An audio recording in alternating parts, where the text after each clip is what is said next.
Good afternoon, and welcome to our webinar today. My name is Ann Cuppinger. I'm with the Community Technical Assistance Center, and I really want to thank you all for applying to participate in this two-part training, and for bearing with us while we sorted out some registration processes. So thank you for all of that. I see some new names and some very familiar names, so it's great to have you all here from really every region of the state, which is just wonderful. So our big topic is, sort of topics in supporting and supervising youth peer advocates. And we pulled together a really wonderful team. I'm going to let them introduce themselves. But what we tried to do is pull together a team of individuals who had experience in both supervision and in youth peer support. Probably the number one, maybe the number two topic we get at CTEC in terms of people's training needs is supervision. Number one is trauma, training on trauma. Number two, we get lots of requests for training on supervision. So we wanted to do this, but with a special lens on supporting youth peer advocates because they're such an important part of the workforce. Ragini, I don't see that I can switch the slides. Can you enable that again? Let's see. Ah, there it is. Great. Thank you. All right. So, whoops. Now I'm switching too many. Hang on a second. All right. So, if you open up your chat box, you'll see a link in there. And while we're getting everybody signed in, if you could click on that link and take just a minute to answer like a 6 or 7 question survey, our evaluation team will be very grateful to you. It helps us to sort of see where people are at. It's all anonymous. It all just goes into a big spreadsheet without your name attached to it. So if you could just take a minute and click on that link, that would be wonderful. And while you're doing that, I'll just say a couple of other things about the technical aspects of this presentation today. So we're together for about 90 minutes. We would love it if it's possible for you to leave your cameras on because it feels a little bit more like we're all together. I know some of you are probably squeezing in lunch, so if you have to go off for a while and do that, that's totally fine. But if you're able to leave your cameras on, that helps us, feel a little bit more like we're participating together in this event. We're going to ask everybody to mute themselves, if you forget, we might mute you, so don't be offended if that happens. But our panelists are really looking to hear from you, both directly by having you unmute, and also if that's not possible for you, or if you have too much background noise, you can certainly participate by chatting in some responses. But we don't want you to be afraid to unmute and speak up when a question is posed. And if a couple people speak at once, we'll help sort that out. So, Ragini, I've lost slide control again somehow. That's strange. Okay. Well, maybe just advance the slides and we'll try to figure it out. Okay. Oh, there it's back. Okay. Zoom, every day is a challenge, as those of you who know. So if you've finished completing that survey, I would ask you to just chat in really quickly your name, the name of your agency, and where you're located, just so we have an idea of who's here. And we'll be, that way everybody can kind of see who's on.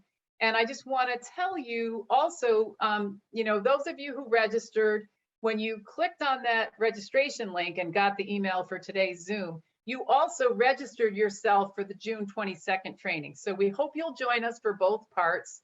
And then, keep in mind that we think of this as the beginning of a process that hopefully will carry on into the summer and fall, with us offering some additional topics and resources for you. And a lot of that will be based on the feedback that we get from you, both today and that session at the end of June. So I see everybody chatting in. Hi, Ina. Hi, Barb. All kinds of people that I know really well, which is great. One other thing, the slides for today's webinar and a tool that Edie's going to be sharing will be emailed to everybody who is participating today. So you will get those slides and you will get the tool. The tool will also be posted in the chat later on. We just want to let you know that so you don't have to fret early on about taking notes. Great. Oh, it's great to see all these people from all over the state. Thank you so much for taking this time. I know you're all super busy and finding an hour and a half isn't easy. So I'm going to stop talking and turn it over to our resource team to introduce themselves. And we'll start with Edie. Oh, hi, everybody. It's great to see you. There's a bunch of names even I know in the chat box. So it's nice to be here. We're going to talk today about supervision, the art of supervision. And that would be not just for youth peer advocates and family peer advocates, but really around supervision for all staff. And so I am currently a consultant and doing this work quite lovingly with CTAC and Families Together. And prior to that, I worked in the mental health field for longer than some of you are old. So I'll leave it at that. I'm coming to you from the beautiful Hudson Valley, where I'm looking out at a lovely blue sky and sunny day. So I'm very happy to be here, and I have had wonderful assistance today in putting this together from our great resource team. And so I'm going to just ask them to say hello to you.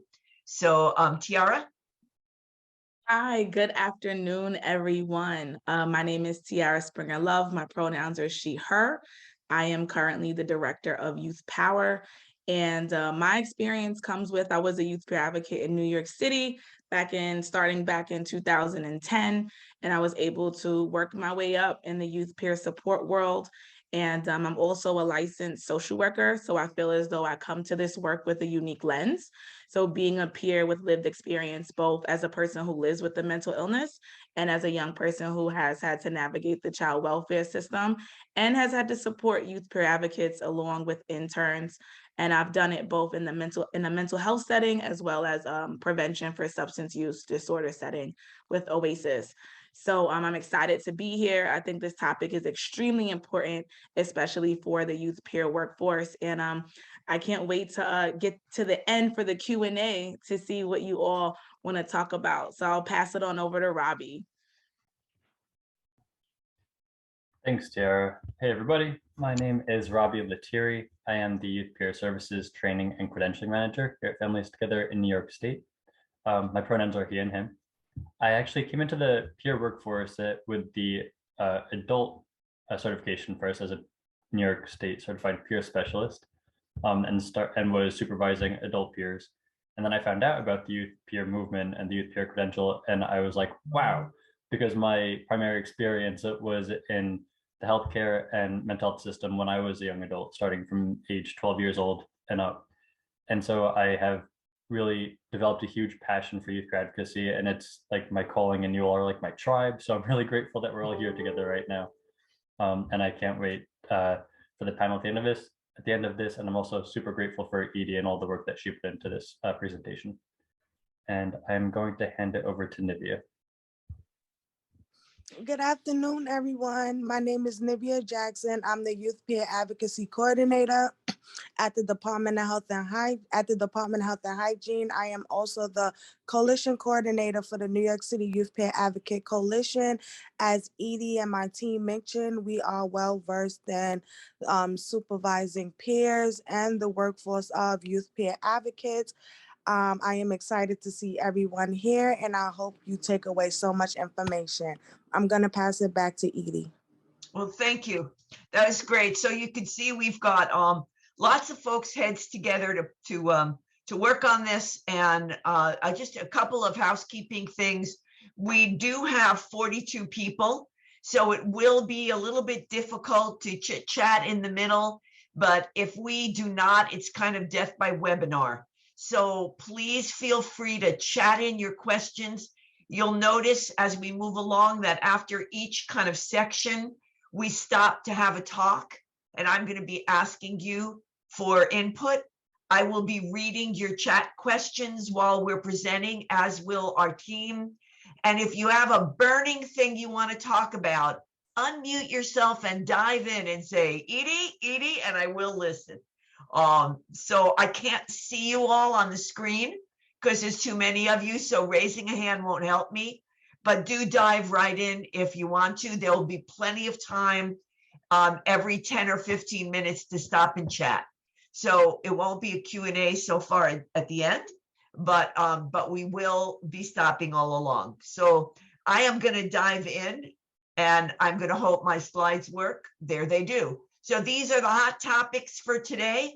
We're going to talk about the benefits of supervision, different approaches to supervision, how we build alliances and trust, which is the very basis of a relationship with anybody, how we face the challenges, and taking care of ourselves as well as the people who you supervise, because self-care is the thing that we all do the least well.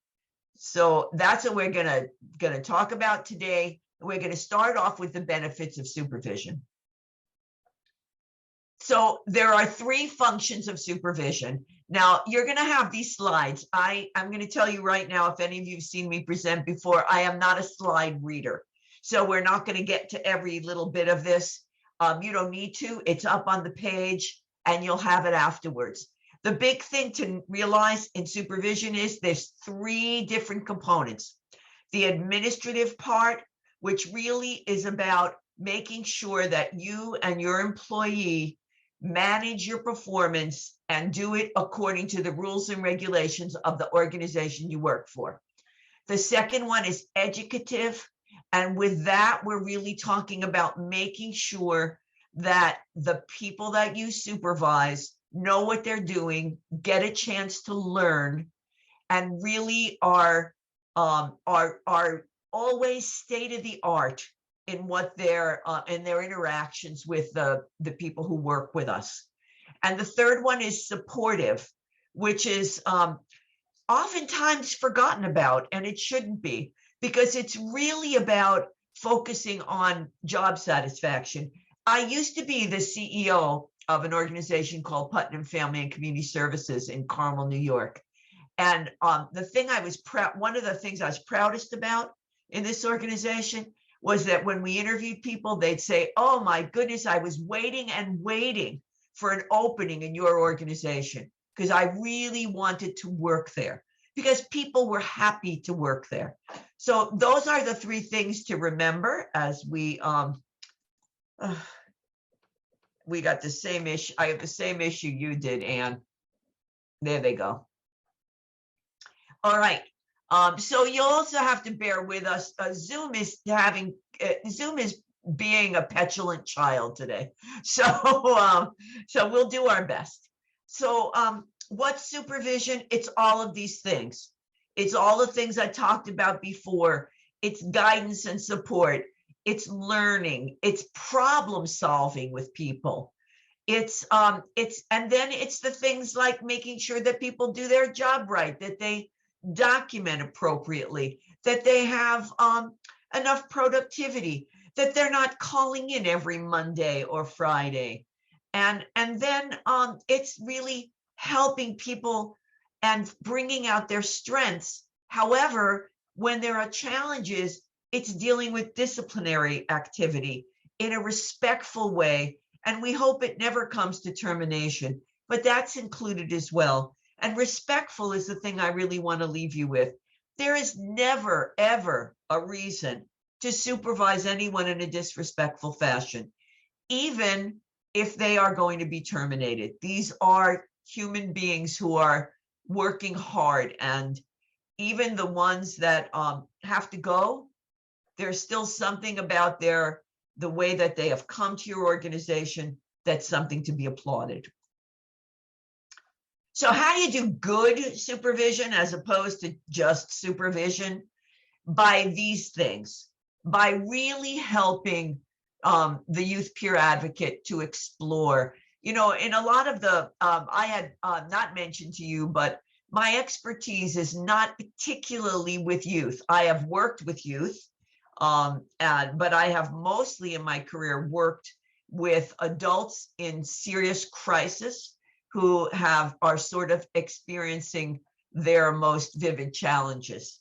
But one of the things, so I did some reading and chatted with people, and one of the things I remember from when I did work with youth and that was supported by our reading is that youth peer advocates, and you'll see this throughout the presentation, are really bridge builders. They're innovative, they're self-explorers, they're dreamers. And as supervisors, you want to support that and not squelch it. And that is a balance. And we'll talk about that more as we go. So the other way to make it good rests right on that. And that's to keep that relationship, trust and honesty, the center of your work together. So you're not just teaching new skills or solving problems or processing expectations. You're not just doing that, you're co-developing solutions to challenges. And one of the things that I'll often say here as well, you should listen more than you speak. And that is really how you make supervision good, by hearing what the person is saying. So characteristics of good supervision, it should be ongoing, which means that you don't do it one and done. You should have routine checkups. You know that old, I have my door is always open, yet I don't meet weekly for supervision with my people. That doesn't mean your door is open. People just don't come into the supervisor's room. It really is to be scheduled. Maybe after a while they will, but routine check-ins, 24/7 backup. If your folks work 24/7, so do you. I remember when I retired from being CEO, I turned my phone off at night. And I thought, oh my goodness, it's the first time in 35 years my phone is off at night because no one needed to reach me anymore. So ongoing, regular, informal, as well as formal. You'll see later on, text, emails, all kinds of ways that social media that we connect. It should be supportive. We talked about that. Honest, open, transparent, caring. These people have hard jobs, as do you. We need to remember that. And collaborative. Listen. Remember that youth peer advocates are natural bridge builders. Mirror that in your supervision. How can you be a natural bridge builder? That's hard to say. How can you build a bridge with your supervisee? Remember what you were like when you were a youth peer advocate, if you were. Or remember what you were like when you were a staff person, when you weren't a supervisor. I often say to leadership that we learn to be a leader, we learn to be a supervisor, not just by what's good in our past, but what people did with us that we don't ever want to replicate. So if I said to you now, which I'm not going to, but if I said to you now, so just think about it. Think about one or two things that someone did with you in supervision that just felt awful. Those would be the things you don't want to do with someone else. And so, so collaborative is extremely important. And the goals of supervision for the youth peer advocate, they should be striving to improve their practice, to be collaborative, to really think about what they're doing, not just do it. But think about it. How often do we go about our business without thinking about the strength of our words, the strength of our actions, our body language, and what it means that we're saying? It's also important for people with a lived experience to learn how to use our own story to motivate people and support people, not just to tell our story, but to use our story. And they learn that, we all learn that with good supervision. And it's also important, again, you notice how I keep saying co-develop? You know, the recovery movement and the peer movement begins with the fact that there are two experts in the room. And that is mirrored in supervision. Because you are the supervisor doesn't mean you are the expert and know everything about how the youth peer advocate or family peer advocate should function. These are co-developed. They are special. You are special. And the sharing and mutuality of that relationship is what makes for good supervision. Edie, it's Tiara. Can I add something? You bet. So as you're speaking, I wanted to share a resource with the audience. One of my favorite books is the 21 Irrefutable Laws of Leadership by John Maxwell. And it doesn't talk about exactly what supervision is, but it talks about how to lead a team, right? And two laws that stuck out to me as you were speaking were the law of connection and the law of solid ground, which is trust. And I just wanted to share that resource because there are different laws.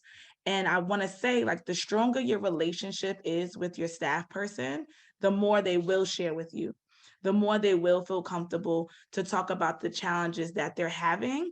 And sometimes supervisors might say, like, why do I need them to trust me? You have a job, just do the job that you're hired to do. Meanwhile, it becomes challenging if I don't trust you. I may not feel comfortable to tell you I don't understand something. I may not feel comfortable to share with you the challenges that I'm having because you're expecting I know this.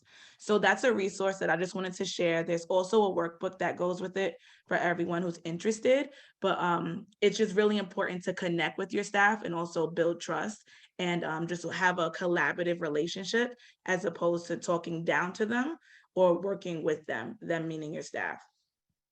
Tiara, thank you for that. Anne wrote it in the chat box. I can't agree with you more. My very good friend Lynette Albright is the executive director of the John Maxwell Institute, and the leadership stuff is incredible.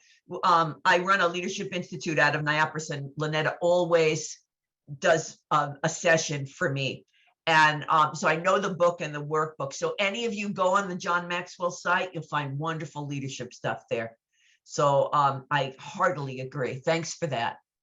So take a quick look, because I'm already falling behind on the benefits of supervision. You know, these really are things that help people. I used to say to folks, come to supervision with this agenda. You know, just update me on what you're doing. Tell me anything that might be exploding that I need to know. And then let's spend the bulk of the time really chewing together on challenges and issues that you want some assistance on.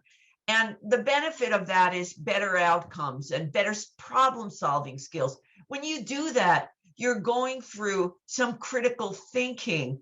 Robbie did this great pointing out to me while we were going over the slides that some of the youth peer advocates, this may be some first jobs for them.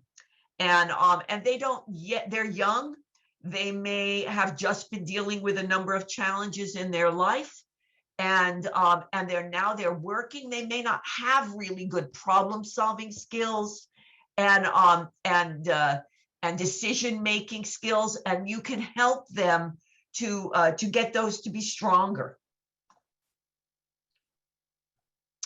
But supervision also benefits you and the organization. And I think this is really important. And if your boss says to you, you don't have time to supervise these folks. You don't have time to spend an hour a week with people. Remind them about this, that it helps the agency reach its goals, that it helps the agency to manage resources. It really brings a process and a liaison between the workers and the agency. Otherwise, if you ask the workers, the direct care workers, especially I see some of you are in very large organizations, if you say to them, what's the agency mission? What does our agency do? What other services do we perform? They won't know because it's so broad. You're in multiple places. People do not know. So good supervision allows the worker and the organization to get closer together. And that improves outcomes for people because you might have services in other parts of the organization that could help you and help the participant. And it really does way better for morale and staff retention. And these days, as you well know, people are leaving in droves, unfortunately. And retention is a huge deal. I do some executive coaching, and I am talking with 2 or 3 of the folks that I coach around the fact that their retention rate is not good lately. Someone just told me they had 3 resignations in the same week, and that's very rare. So so that's good.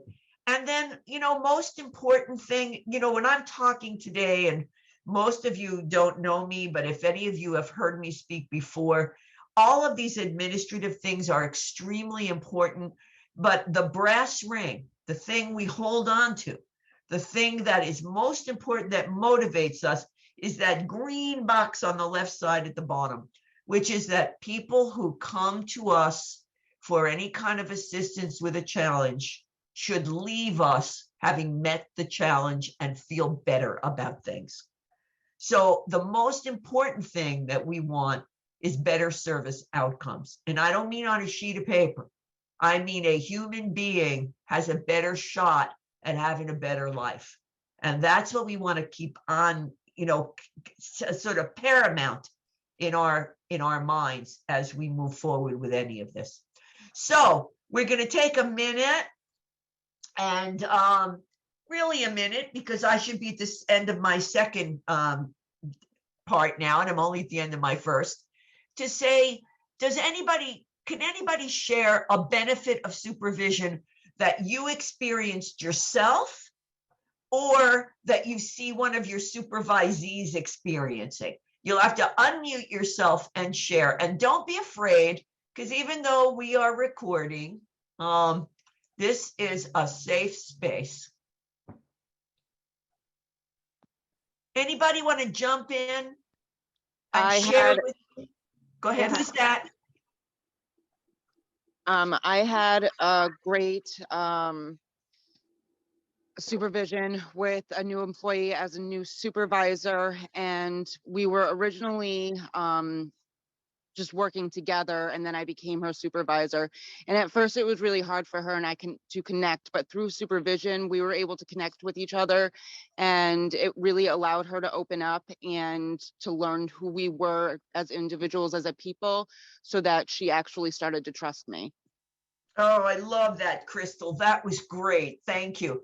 And then once the trust came, you would be able, of course, as you move forward, to work on issues that she has, right? Yes, and we have been able to. It's been really amazing. Wonderful. Thank you for sharing that. We are going to move now to approaches to supervision. So there's a number of ways to do supervision, and there's no right or wrong here. I'm going to show you some of the strengths and challenges, but and by the way, it's mix and match. You can do more than one of these. You don't have to be committed to one. So you can do individual supervision, which is, as it says, group supervision, or co-supervision. Now, co-supervision is often called task supervision, and it's when you have more than one supervisor. And sometimes that's used when the supervisor is not a peer. So if the supervisor is not a peer, or not a youth, or not a family member, sometimes one supervisor gives administrative supervision while the other one does more of the educative, and one would hope they both would be supportive. And you can do supervision in more than this. You can do it face-to-face, you can do it phone, you can do it text message or email, you can do it Zoom, you can do them all different kinds of ways. But whatever way you choose to use supervision, you need to communicate clearly about expectations, not just your expectations, but the supervisee's expectations, because keep remembering, listen more than speak. So we're going to go over each one of them a little bit. So individual supervision, the advantages are you have exclusive attention to the person you're supervising. That often creates a safer space and a more confidential space. On the challenging time side, there can then become a dependence. There can be the problem that there's exposure to just your perspective. And that would mean that there would less opportunity to learn from other people. And there's more too. This is not all inclusive. On group supervision, The advantages are that it can be more efficient. So if you have, they say in management, you should only have 5 or 6, 7 direct reports. And so sometimes that doesn't happen. Sometimes you have a team of 12 or 13. What are you going to do? You can't have supervision with 13 people an hour a week. It'll take all your time. So that's when you might dive into a group, and it could be more efficient. It's nice, people get to share info with each other, and it also is very powerful in reducing isolation, and it helps to build a team because you're meeting together, you're creating that shared space. On the challenge side, sometimes people don't feel so safe, and they sometimes aren't as open. Like even in our group here today, there will be people who are comfortable speaking and there will be people who are not comfortable speaking. And you get the same kind of thing in a group. And no matter what I do or how real I'm trying to make myself be, or how safe it is, there still will be folks who aren't comfortable speaking. And also in a group, sometimes you get so generic about the needs that you meet nobody's needs, because you're trying to meet everybody's needs. So that's the challenge there. In the co-supervision, and you may not be able to avoid this, especially if you have youth peer advocates working in a clinical setting and not in a peer organization. So advantages, the YPAs can benefit from each other and from more than one person, and they can develop competencies from the youth peer advocate that supervises them and the administrative supervision that they might not have been able to do in the one. On the challenge side, sometimes agencies don't have enough resources to give to supervisors. And sometimes there's challenges in communication or disagreements between the co-supervisors. And sometimes the co-supervisors don't share the same style or expectation, which can be very difficult. And then there's always the possibility of splitting, which is that even not on purpose, that the YPA does not get what they need from one, they go to the other. And kind of like parenting, right? So these, again, are the advantages and challenges. They're not a reason not to do something. They just are something to be aware of. Here's other ways to support youth peer advocates. And I'm sure that most of you do this. But if you say you're really there for the person, then make sure you set a time and place for sharing experiences with other YPAs. Do you have an all-staff meeting? Do you have a weekly group meeting? Make sure there's space and other logistic supports. Are there computers, telephones that people can use? Is there a room where folks can gather and talk with each other? Make sure that you celebrate successes. Make sure that you recognize accomplishments. That's really important. The reason there are awards and things is because we love to get them. We really do. And it's like, it doesn't matter how many years you're in the field. I have a few awards around here that I am so proud of. And I've been around for years and I'm still proud of them. So recognize accomplishments and provide learning opportunities for personal growth, for growth beyond just this particular job, because these are folks starting out, starting out in the field. They've got a long life ahead of them. You don't want to burn them out. This is a difficult job, which we'll get to later, and for all of us, and we want to make sure that we're aware of that. Now, Ann tells Katie, yes. can we go back one slide? I just want to share in an opportunity. So as I'm listening, right, I'm also attending. I'm here, like in my head, I'm like, oh my God, not another meeting I have to create for YPAs, right? So one thing I want to share is that the regional youth partners here at Families Together have youth peer meetings where youth peer advocates and those of similar roles maybe they're peer mentors, maybe they're youth engagement specialists, right? Like whatever your agency calls them. Maybe they're not providing billable services, right? But they're peer advocates. We have meetings once a month for each region where these conversations and professional development can happen. And also they get an opportunity to hear that they're not the only ones experiencing some of the challenges and some of the triumphs that they're having at their agencies. So I know when I was a youth peer advocate, these meetings were very helpful for me. I was able to share different ideas, even share my successes and how I was able to do it. And I was able to also have a space where I could also vent about experiences. So I just wanted to share that, Edie. The regional youth partners, they put their information in the chat, and you'll get more of our information later on at the end so that you can also pass it forward to your YPAs. We'll include, when we send the slides out, I'll add the contact information for the regional youth partners. They are, many of them, on this call today. So, yeah. Do you guys have someone, there's a question in the chat. Do you have someone in the Western region now?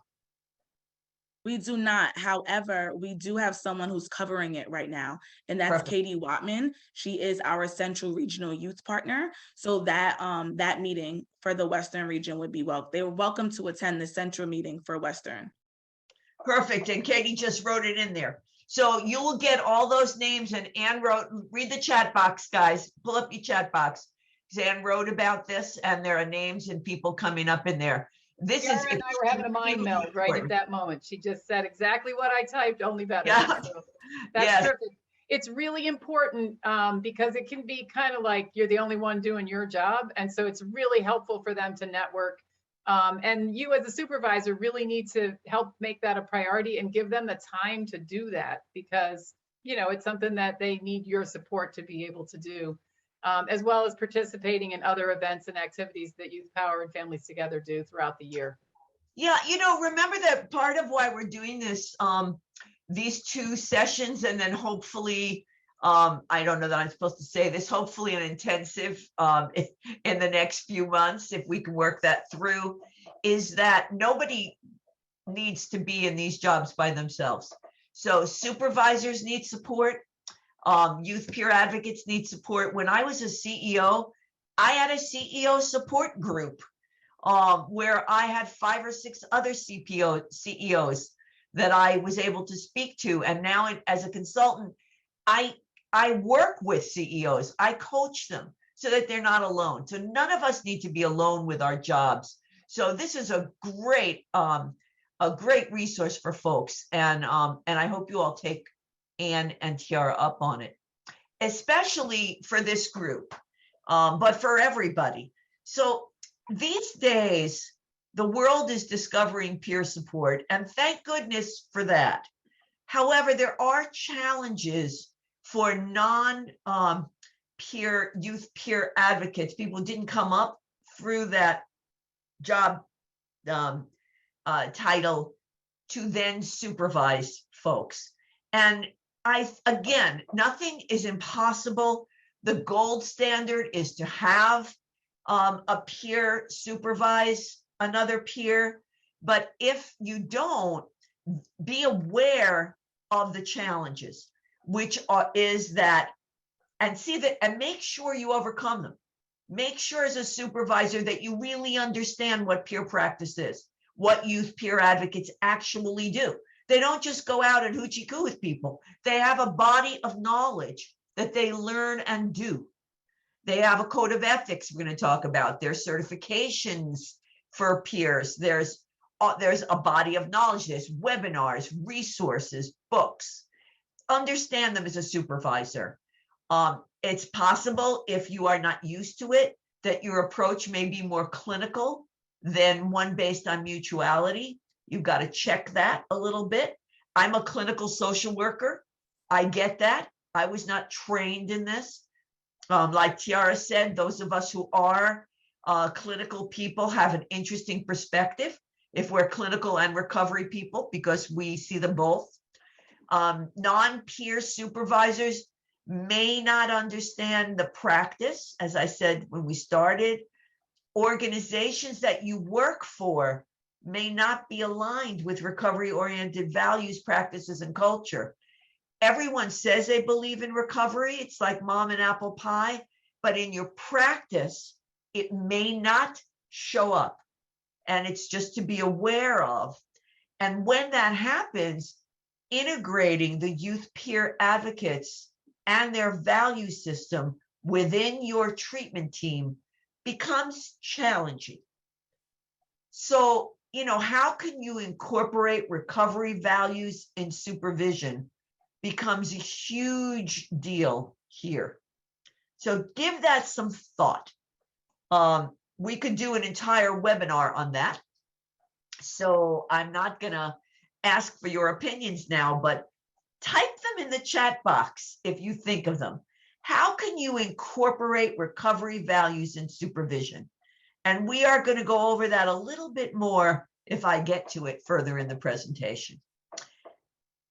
I have this cute little tool that I found in online in a little resource manual I was reading to prepare for this.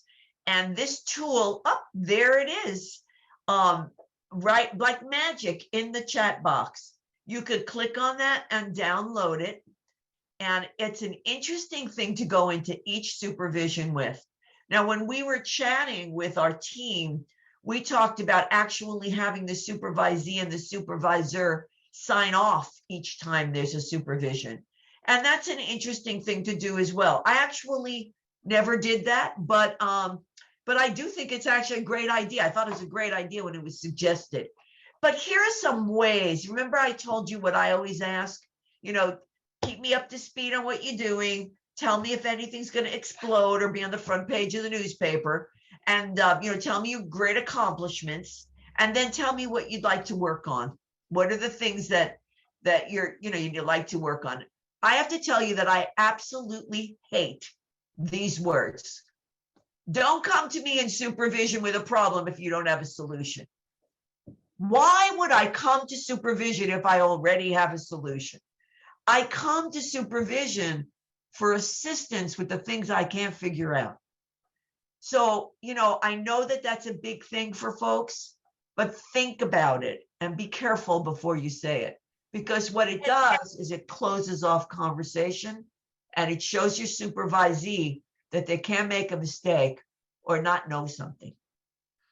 Hey, So, I just also want to add, Edie, so it's also how you say it. So one thing that I do encourage staff is like, I'm going to challenge you to come up with a solution. Because sometimes we're so used to a deficit model and feeling a little hopeless that sometimes we don't think we have the solution as supervisees. But then in all actuality, as a supervisor, I feel it's my job to help you find a solution and figure out how we're going to work together to find a solution. But sometimes people like supervisees can be very deficit based, but the challenge is as a supervisor, figuring out how to be more strength-based and helping the supervisee feel confident enough to follow through with the solution that they've created. So I just want to add that. And sometimes that's uncomfortable for us as supervisors. And we need to sit in that discomfort and figure out how we're going to support all of our staff individually, because supervision also is not cookie cutter. So I just wanted to add that. Oh, that's perfect. Absolutely perfect. Because sometimes you can say to someone, well, what have you thought about? Or what have you tried that you think didn't work? And sometimes they tried something that you only have to tweak a little.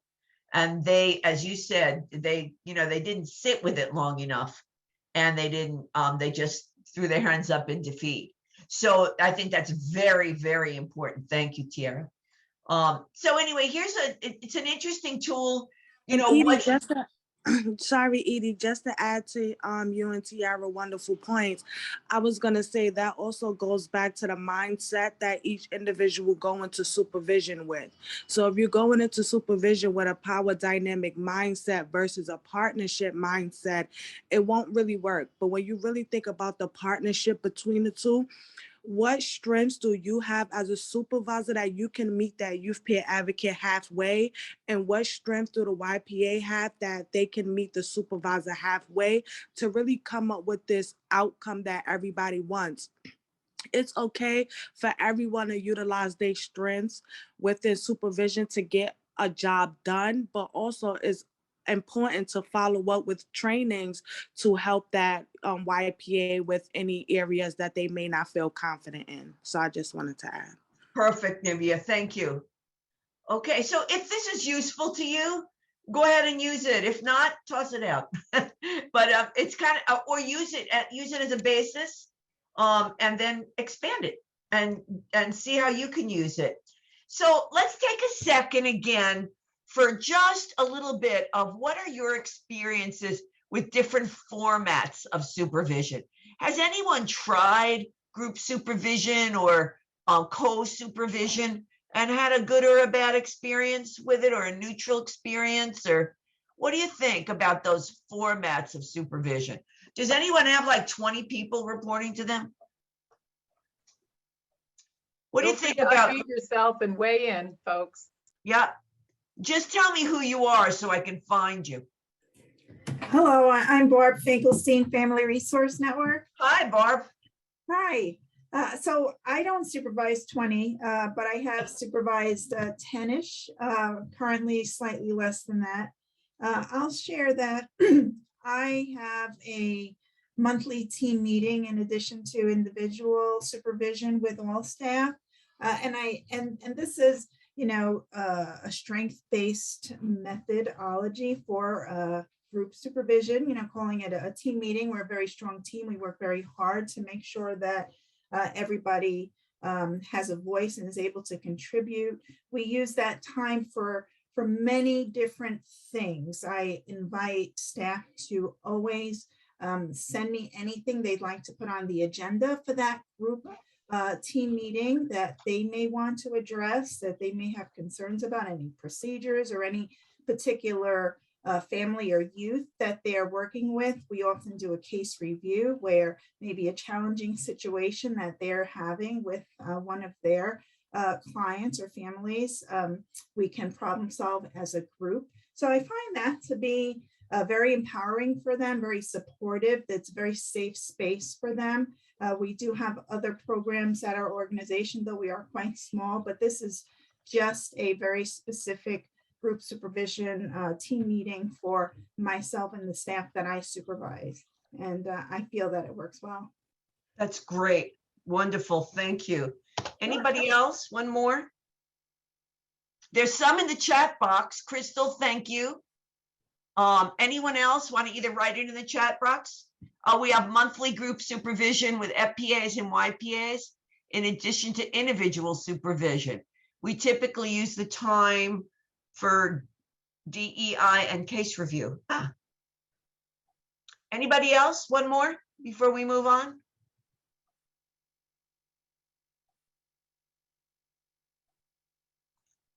Okay. You'll still have plenty of time to share, and I'm going to make you. So let's move to building alliances. Or I'm going to ask you. I wasn't very person-centered and strength-based of me. So why build supervisory alliances? We've talked about this throughout for the last hour, and it really does work.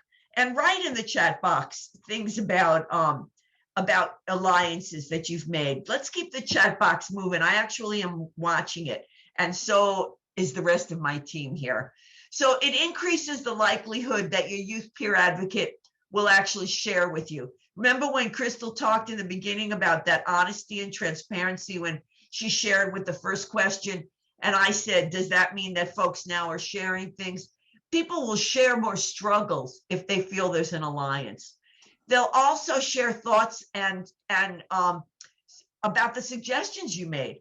So if someone is afraid of you or there's no alliance, they're not going to say, that isn't going to work for me. You know, the other thing is, not every approach to practice works for every person, because the way that we practice is who we are. And even the way that we present, I present differently than other people because this is who I am. It shows my personality. And in our work, we show our personality.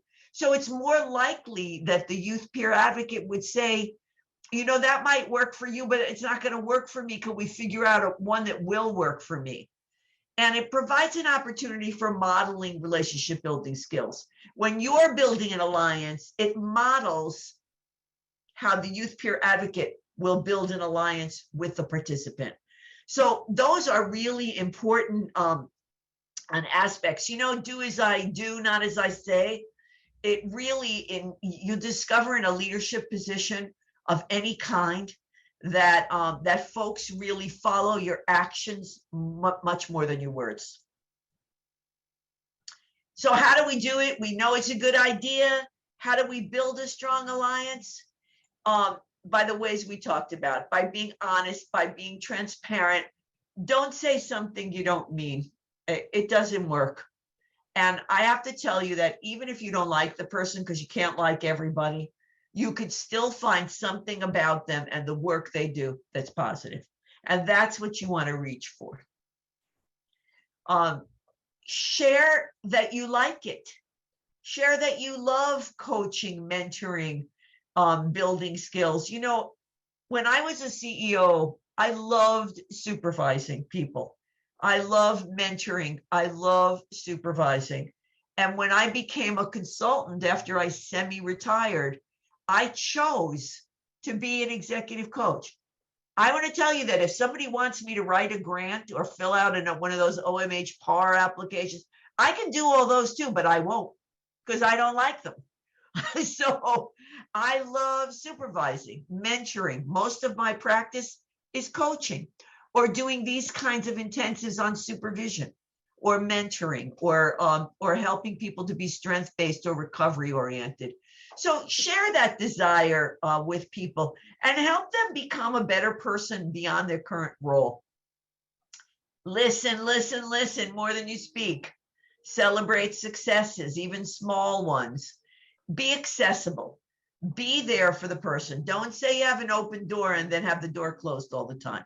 Actually be there for when the person needs it. You know, 100 years ago when 24 hours wasn't common, I ran a 24-hour team and everyone was hysterical. Oh, they're going to call all night. I said, when people know that they can reach you all the time, they don't call because they know you're there. It feels safe. And guess what? Nobody called in the middle of the night because they knew they could. Okay. I also want to add even having an open virtual policy, right? Like many of us are still working from home. So sometimes the idea of an open door policy doesn't exist because if I don't see you, like out of sight, out of mind. So just also like, hey, if you call me and I'm not available, send me a text message or I'll get back to you as soon as I can. So just still not taking it as literal as an open door policy, but still like, call me on Teams, call me on Google, like whatever platform you will use. Yep, absolutely. And Janet has put in the chat box a really great comment too, that if people know that they have access to you, it's part of the support that we provide. So what does it take to be a great supervisor? You know, it doesn't take that much. Understand what your folks are doing, understand the core competencies, understand the responsibilities, be open, honest, and transparent. Be strength-based. We have talked about this. I'm going to go through these rather quickly for time so that there's still some time to chat. But again, you will get the slides and you'll be able to read it. Be strength-based. Come from a place of strength. Look at the person you supervise from a place of strength. Encourage learning, sharing, mutuality. Make sure that challenges are seen as opportunities and use feedback for self-assessment and growth. Make sure you have a safe space to discuss boundaries and ethics. Boundaries and ethics are a huge deal in our field. For young people and family members, it's just as large a deal. Know the YPA Code of Ethics. know the peer code of conduct, review your agency code of conduct, because agencies have a code of conduct and there's a YPA code of conduct. Help supervisees to follow both the ethics and the code of conduct. Hopefully, they don't go against each other. Usually they don't. And boundary issues in our work can be very nuanced. So what do we do about that? We encourage opportunities in supervision to reflect on boundary and ethics issues. I can't even begin to tell you guys what boundaries were like when I started in this field. You couldn't have a private life. You couldn't have a picture in your office of a family member. It was ridiculous. But we've dropped all of those kinds of boundaries. And in peer work, we especially want to use our story and our sense of self to help people motivate and move forward. However, there's a place and a time for that. And again, you know, I say this with love and caring. These are young people. Our boundaries are even a little less strong when we're younger. And so, at least mine were. And so we want to be very careful and nuanced in this work and encourage in supervision dealing with that in a safe place. So build trust, create a safe environment, be vulnerable, be human, be yourself. You can be that way now. Show that you actually care. Actually care. Do care. If you don't care, you know, I had a supervisor before I became a social worker, and I'm embarrassed to tell you, that was like 1978. Many of you weren't even born yet. And this woman said to me, and I have never forgotten it, the day that you stop crying over someone sharing their pain with you is the day you should get another job. Because people are sharing their innermost feelings with us. And if we don't feel for that, then we're not in the right place. So show folks you care. And you know what? That last one's really important, because every one of us who believe in recovery and peer support have to advocate for it, because it's way better than it was when I started, but it is still not the norm. It's getting there, but it's not the norm. So stand up for what's right and don't be afraid to be an advocate. Be guided by recovery-oriented values. What are recovery-oriented values? Believe and in hope. Inspire the growth potential in every human being. Be person-centered. Don't decide that your life is what someone else's life should be. Be strength-based. Every person, every worker has unique gifts. Everyone, even the ones, you know, who are doing things they shouldn't be doing. There's something in there that's good. Be strength-based. Personal responsibility. Hold people accountable for their commitments. Believe that they can have their commitments, that they can meet them. And then believe in interdependence and mutuality.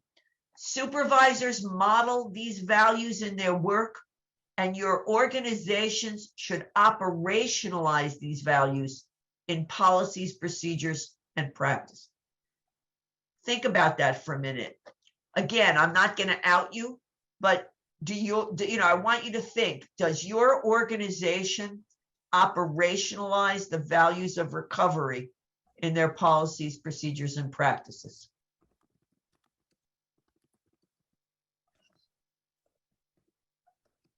Just think about it. If they don't, you have some advocacy work to do. I would like to add something else to this recovery-oriented values that sometimes not spoken about, which is adultism, and how that impacts supervision, and it is not recovery-oriented, even though we are coming from a good place and trying to support young people. And it's like one of what I find to be one of the most powerful underlying reasons when young people are not open and honest. And for those who don't know what it is, it's pretty much the behavior and the attitudes that flow out of negative stereotypes that adults hold about young people. And I'm going to say young people ages 18 to 30, because after 18, you're an adult too, right? So we'll say young adults. And that it's rooted in like this idea of or belief that young people lack intelligence or ability, right? Like, even though we are young and these positions are entry-level positions, we should still be treated with the same respect that someone who's been doing this work for 35 years should get, and support that that person should get.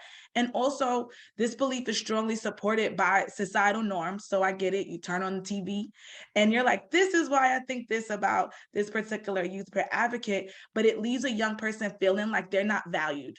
So like, if we approach supervision with this idea of, I know so much more than you, and I need to teach you, as opposed to let's work with each other, it's clear, right, that our supervisors are older than us, right? Like, we don't need to reinforce it, right? Like, when we see their plaques on the wall and we know their years of experience, we know that supervisors are coming with a level of knowledge that we don't have. And we want to look up to our supervisors, and we want that position one day, right? And you should want your supervisee to have your position as well.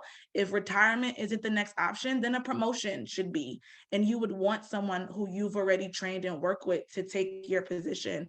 So I just wanted to bring up adultism. Even when adults who deeply care for young people have this internalized misconception, I just want you all to be aware of it, and how like some things that we may say or do as supervisors may not support, it may actually like be counterproductive to the work that we're trying to do with the young person. And as Edie talked about earlier, it also closes the supervisee off. So I just want us to be mindful as supervisors how we show up, and how our paternalism, our parental lens comes on. And sometimes our supervisees remind us so much of our children, but just to remember, they're not our children. And these are people that we are leading, not people we're managing, right? Like, we manage tasks, not people. We lead people. So thinking about supervision in that kind of a sense, and how adultism is not recovery oriented, it's actually a negative thing. Agree 100%, as did a bunch of people in the chat. Robbie, did you have something to say? Yeah, just really quick, I want to say, not only are YPs faced with adultism, but we're also faced with discrimination in general because of the fact that we are peers. We have that lived experience in a child serving system, where sometimes our supervisors might look at us like we are still a client, like we're still a patient in need of help. And whether that is just like a prejudice, or if that is actually a subconscious, discriminatory act towards us, it is a harsh reality that YPs are faced with. Edie, really quickly, Laura's making an interesting point in the chat too. And Laura, feel free to unmute if you want to say this, but that sometimes young adults as employees are held to higher standards than older adults in the same agency. And I think I have absolutely seen that. Like, there's some notion that it manifests itself in a lot of different ways. And I think it's partly the adultism that Tiara was talking about. And it's also probably some of the peer stigma that Robbie's talking about. But I absolutely think that's an issue. And supervisors really need to think, like, am I being, fair-minded here? And is the approach that I'm taking actually going to work, right? Because, it's a real issue, I think, that you're identifying. Yeah. Absolutely. Okay, so I am gonna zip along here because this 90 minutes is going really fast. So there's a couple things I want to make sure that you hear. So, again, embrace recovery, support the integration of peer workers and recovery values. Remember, I asked you to think about that, and then I want you to think about how you can support it with your very being and your work. And one of the ways that traditional clinicians come around is by seeing the outcomes, because traditional clinicians are not bad people. They've simply been taught a different way. I was taught a different way. I had to come around. People are still being taught a different way. And so by seeing the good work that goes on, by hearing how one should be treated and the kind of work that can be done, that's how we begin to support the integration. So I'm going to go past this one because I want to talk a little bit about some of the challenges that come from working in this work, whether you're a youth peer advocate, a family peer advocate, a clinical practitioner, an adult peer advocate, any of those, any of the above. And when you get the slides, you'll take a good look at this. The work that we are doing is very gratifying, and people are incredibly resilient. And I have seen, because most of my work is with adults in very serious crisis situations, so I have seen people at some of the more difficult times in their life then go and have a very satisfying and successful life. So I know that there's wonderful things in our work, which is why I did it for 40 years. But it's also a bumpy road for folks. And there's something called secondary traumatic stress. I don't know if you've heard of that. And what it is that just the general work we do may what they call trigger us. And and as we're exposed to other people's trauma, we begin to remember our own as workers. And what it does actually is, it's not that it sends you, a lot of people like, oh, I don't want them to fall apart. That's not the issue. The issue is it actually affects the work. That's what you need to look for. It affects memory, self-confidence, safety, trust, and independence. When you are aroused in this way, your capacity for learning decreases. So it's very important that you be attuned to the level of distress, arousal, and burnout. And that's what we're going to talk about here for a minute. So there's something called compassion fatigue. I'm sure many of you have heard of these things. It's a natural consequence of working well with people, of being honest and authentic and transparent, but it can interfere with job performance. And it can have very serious health consequences and burnout if it's not acknowledged and addressed. So you just want to make sure that you're attuned to these things I'm saying. I don't want to get in this negative place, but you want to be aware of it. These are the signs of compassion fatigue. So, and it's funny because I was just coaching someone. I had to take a couple of months off, and I just had lunch with them, and I was saying, you know what, you were showing all of these kinds of signs, and luckily, we found them. But look at it: irritability, apathy, loss of motivation. So if you're seeing these things, don't jump to the fact that the person is, goofing off, or they may actually be dealing with compassion fatigue or burnout. Here's the symptoms of burnout. All right. Emotional numbness, like depression, cynical outlook, loss of hope and optimism. Remember what that worker, Mary Lowenthal, said to me, when you stop feeling, when you stop caring, that's not a good thing. It means you're burnt out. So how do you address this? That's the most important thing. That's what I want to spend the time on. In supervision, you watch for it. You validate that some days are just stressed. You talk about how normal it is. You don't bring the person out to be so different. It's a normal way of working at it. And you help the person to recognize it in themselves, because it's different for everybody. And what can we do? You acknowledge and support people, and you help them identify any resources they might get. And you connect them to resources. Couple of don'ts. Don't give directions or unsolicited advice. I think you need this. I think you need that. You don't think what anybody else needs. That's a mutuality issue. And don't assume that you know what's best for people. This is what you can do. You can really teach and help the person to address their own emotional needs. So you see all that irritability, moodiness, you start to say, are you feeling sad? Are you tired? Have you had a vacation lately? What's going on with you? So you help them to manage the stressful work, and you create that space that allows for them to be able to talk about it. And you talk about self-care. So you can ask things like this. These are the kind of questions you can ask. Hello. You know, when was the last time you took some time off? Any vacation plan? Are you taking time to recharge? What can I do to help you to feel better? What can I do? What do you need from me to get you through this time?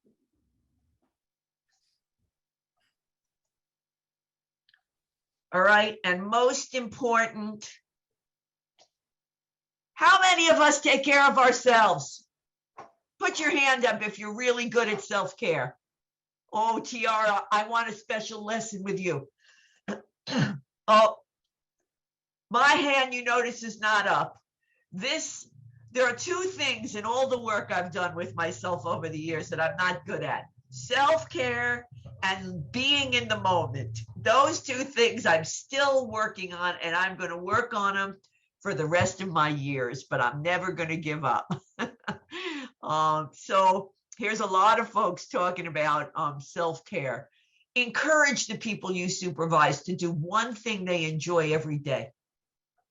What do you enjoy today? How many of us do one thing we enjoy? Do you know what I did yesterday? I had some time off. My husband and I went to, there's this beaver pond near me, and we watched these beavers for an hour swimming, building their dam. It was so calming. It was wonderful. And it was a beautiful day. Support people in sharing when they're feeling stressed. Encourage breaks during the day. And make sure people take their vacation, and watch for those physical signs of distress. And this is another thing I think is really important here. Every person has the right to take reasonable risks to do their job well. If you stop that, that's what the dignity of risk is. Have you guys heard of the dignity of risk? But there's also something called the duty of care. And the duty of care and the dignity of risk sometimes knock up against each other. So be aware that as a supervisor, Tiara said this so beautifully, these are not your children, and you cannot do it with your children either.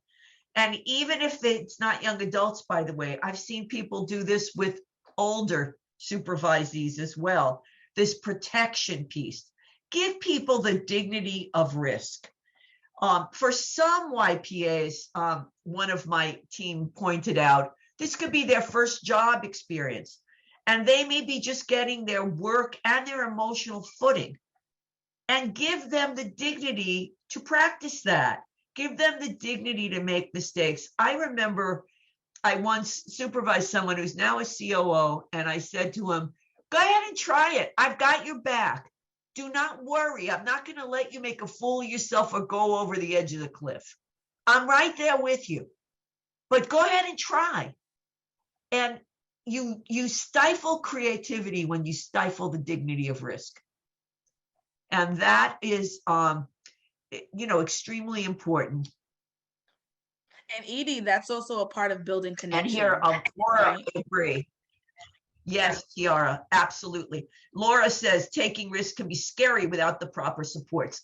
That's why we just talked about all of these things in supervision for creating safety and creating openness and honesty, because you want the person to be encouraged to take risks and to spread their wings. And risk can look very different for every youth peer advocate, right? Like risk can be, I don't know how to network because I have social anxiety, right? Risk could be, I've never done a youth group before and I'm not sure what these young people are going to think of me. Risk could be, I don't know how to make my own travel arrangements for a conference. Risk could be, I want to work on a passion project, but I don't know how the community is going to respond to a block party. So just thinking about risk look very different for each youth peer advocate. Yes, and for every person. And here's that delicate balance between the duty of care and the dignity of risk. And the balance is between supporting your staff and keeping everyone safe. and allowing the YPA to grow and learn from challenges. And I can't give you like a roadmap on that. It's a delicate balance. And when we're rushing, as we all are, it's easy to forget to be thoughtful about this. Absolutely. It's hard to decide sometimes what's the best action. And that's okay. It's all right that it's hard, but don't be a parent, stay a supervisor. Make suggestions, not mandates. There's a little link down there to a 3-minute video from Patricia Deegan, from someone who worked with her on the dignity of risk. I'm not going to play it now because I want to leave time for a little chit-chatting, but I want you, when you get the slides, to play it. It sort of just repeats what we just said, but it shows from a personal perspective how important it was for this man to be allowed the dignity of risk. I want to So add real quick I wanted to, one other thing before we kind of wrap up the self-care piece back to dignity. One thing that I've heard from many youth peer advocate supervisors is about like, I want to have grace, but how do I do it in a way that makes the staff person feel okay when I have to hold them accountable, right? So like the balance between, I want to connect with my staff, but then also when it's time to do a write-up or corrective action, how do the two, live together? And like, I just wanted to share, like, we do youth peer advocates a disservice when we say like, oh, I'm not going to do that with you. I'm going to just do your notes for you since you seem to be struggling, right? I'm going to co-facilitate your youth group with you since it's something that you're having challenges with. But I want to just reiterate that that's not productive and it's not helpful to a youth peer advocate when all we're thinking about is how do we keep them on board because I don't want to have a vacancy, versus when they leave me, will they be better when they continue their employment with us? So I just wanted to add that, like, having grace under fire does exist, but they still need to be held accountable to do their jobs because we have community to serve. Absolutely, Tiara. Great comments. Really great comments. Tiara, I wanted to something she wanted to say. I want to bring Ina into the conversation. Yeah. Yes, thank you, Anne. So I wanted to piggyback off of what Tiara just said. What she stated was so important, right? As a supervisor, yes, we want to be supportive and we want to have that approach style where they could come to us for anything, but there are those times where we also have to hold any advocate, whether it's a family peer or youth advocate, accountable, right? And I just think that is the importance of, from the very beginning, being transparent and letting them know that at any given time, when that point comes that you have to have those difficult conversations with them, that they feel okay and they understand that it's nothing personal, it's work related, right? And also setting boundaries. We do tend to look at our youth advocates as our babies, our youth advocates, and that was something that I was taught over the years. They are not your babies. They are not your youth advocates, like Ciara said. They are young adults, and we should treat them as so. They are not there to be our personal assistants. They are not there to be our friends, our homies, taking selfies, hanging out. No, there's boundaries that we have to set. That's not to say that I will not support a youth advocate or a family peer advocate and attend maybe something that's significant for them, like a graduation, and probably go, say hi, give a gift, and walk out, right? But it's not that I'm gonna build this friendship thing where we're best friends and we could hang out, because there are certain boundaries that as a supervisor, we have to still put in place. So Tiara, I agree with you more than 110%. Me too. And I think if we follow some of the things we talked about today, we won't get caught up in that place when we're getting to the dignity of risk and when we get to mutuality, because we already know what the job should be. We're already being honest and transparent. We're holding people responsible for what they're supposed to be doing in their job. We're keeping it to a job and not a family. And we're following a code of ethics and a code of conduct. And so when we set the groundwork for all of that, then we can allow people the dignity of risk. because we have made the duty to care very clear. And that, that is the place. Now, someone wrote in here, accountability versus accommodation. And that is another particular issue with peer support, which is that if someone has a job, they need to do it. Bending over backwards with unasked for accommodations is paternalizing. It is not helpful. Now, if someone needs an accommodation, there are United States laws that allow you to do that. But if someone does not need an accommodation, then they need accountability and good supervision and caring assistance. I can speak to that a little bit more, Edie. So I think that for me, I started talking about this when I was doing work with children, youth, and families, and with parents in particular, which I could see how it could go into the realm of adultism. But then I kind of, as I took on a supervisory role and I was supervising staff, I realized that it's really applicable to all humans, in that there are times when we need grace and we need accommodation, whether it's a specific accommodation based on ability, right? And it's supported by law, or something that's more informal, right? So you were 10 minutes late to work today because there was construction in your neighborhood and there's nothing you could do about it, right? And I give you that accommodation. I say that you deserve grace and that's going to be all right, right? Or I had a staff who had a sick pet and needed flexibility with their work schedule. That's an accommodation, right? Do you naturally have that built into your job description? No, but I know that's what you need. I know that's what your family needs. And I know that I can hold you accountable to do your job and to do it well.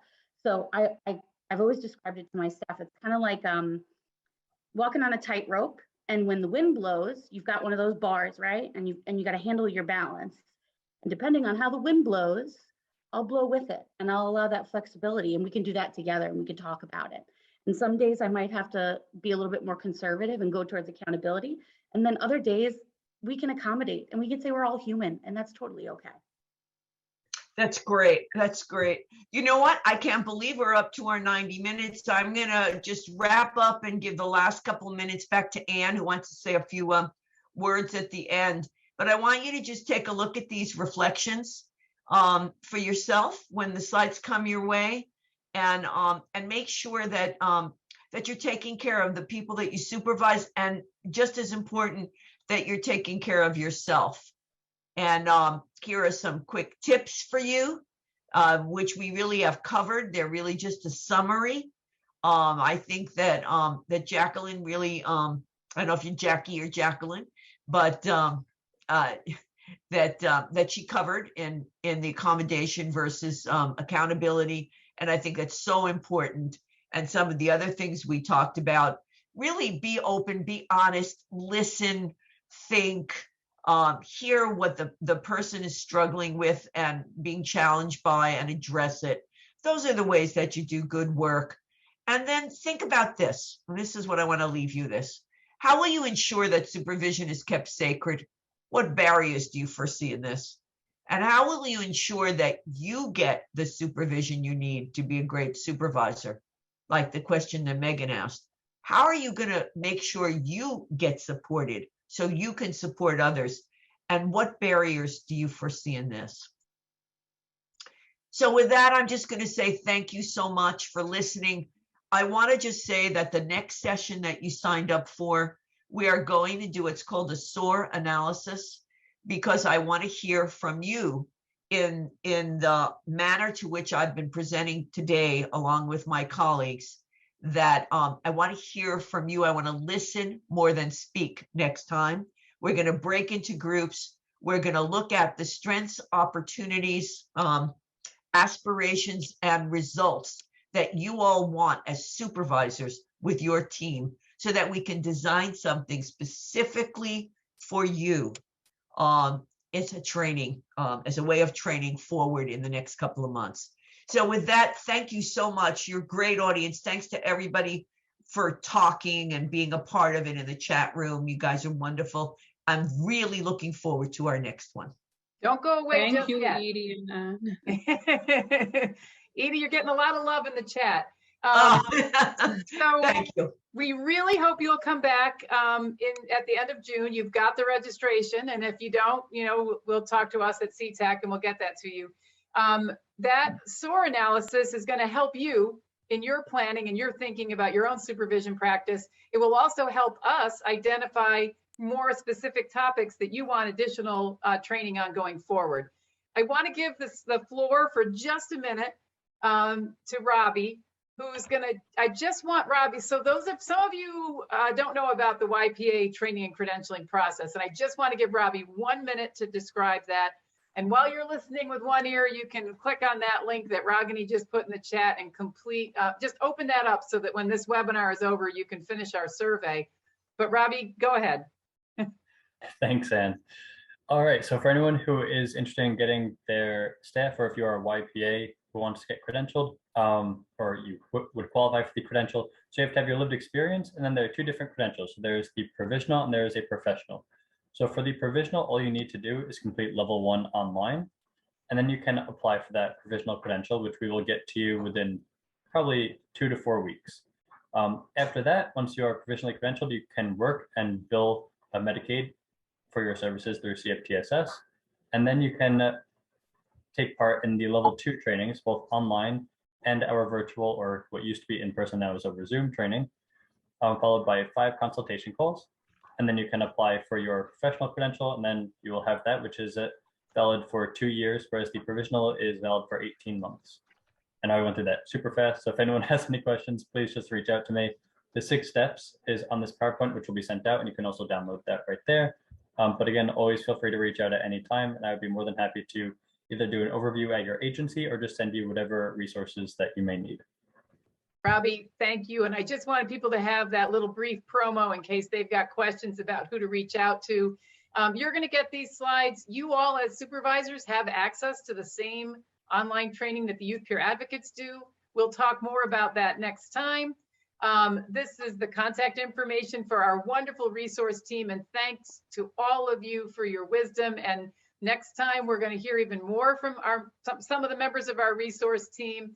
And again, if you have any questions, you can email me directly, or you can see our CTAC contact information there.